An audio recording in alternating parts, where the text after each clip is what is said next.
एक पिता की दर्द भरी कहानी। एक गांव में एक छोटा सा बच्चा था। उसके पिता तो थे, लेकिन माँ की मृत्यु हो गई थी। पिता सारा दिन काम करता और अपने बेटे को पाल पोस कर बड़ा करता है। वह सारे सुख अपने बेटे को देता है जो एक माँ दे सकती थी। उस पिता ने कभी कुछ नहीं मांगा, सिर्फ इतना ही मांगा कि मेरे बेटे को कोई परेशानी ना हो। दिन बीतते गए, बेटा पढ़ लिख कर अच्छा जॉब भी करने लगता है और वह शहर में रहने लगता है। कुछ दिन बाद वह अपने पिता से मिलने आता है और कहता है, पापा मुझे कुछ पैसों की जरूरत है। मैं चाहता हूँ कि शहर में ही जमीन लेकर अपना घर बना लूँ। पिता इस बात को सुनकर बहुत खुश होते हैं। सोचते हैं कि मेरा बेटा है, एक ना एक दिन नाम करेगा। जिंदगी भर की बचाई हुई पूंजी को निकालकर अपने बेटे को दे देते हैं। बेटा शहर चला जाता है और उन पैसों से अपना घर बना लेता है। पिता इधर इंतजार करता रहता है कि मेरा बेटा फिर से आएगा, एक ना एक दिन तो मेरे पास आएगा ही। जाएगा कहाँ?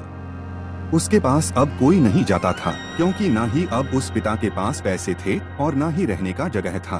कुछ दिन बाद बेटा फिर लौट कर आता है और अपने पिता से कहता है, पापा अब आप दादाजी बनने वाले हैं। पिता को बहुत खुशी होती है। इस बात को सुनकर वह कहते हैं, तू मुझे मेरी बहू और पोता से कब मिलाएगा?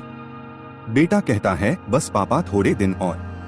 पापा मुझे कुछ पैसों की जरूरत है, क्योंकि आजकल थोड़ा जॉब में खींच बीच हो रहा है, जिसके कारण से मुझे कुछ दिन के लिए सस्पेंड कर दिया गया है।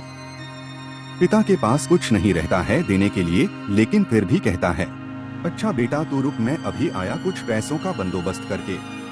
पिता बाद में महाजन से कुछ पैसे उधार लेकर अपने बेटे को दे देता है और बेटा पैसे लेकर शहर चला जाता है। बरसों गुजर जाते हैं। पिता सोचते हैं कि मैं तो अब दादाजी बन गया हूँगा, मेरा बेटा पता नहीं मेरे नाती को लेकर कब आएगा। फिर सोचने लगते हैं, समय नहीं मिलता होगा, इसलिए मेरा बेटा अभी तक आया नहीं, वरना आया जरूर होता। तब तक महाजन 2-3 आदमी को लेकर उस पिता के घर पर आता है और कहता है कि आपके वादे के मुताबिक मैं पूरे 3 महीने बाद आया हूँ, अपने पैसे ले जाने। पिता कहते हैं, मेरे पास पैसे नहीं है देने के लिए। महाजन कहता है, जब पैसे देने नहीं थे तो आपने मुझसे उधार क्यों लिया? तभी पिता कहते हैं, ठीक है रुको, मैं तुम्हारे लिए पैसों का बंदोबस्त करके आता हूँ।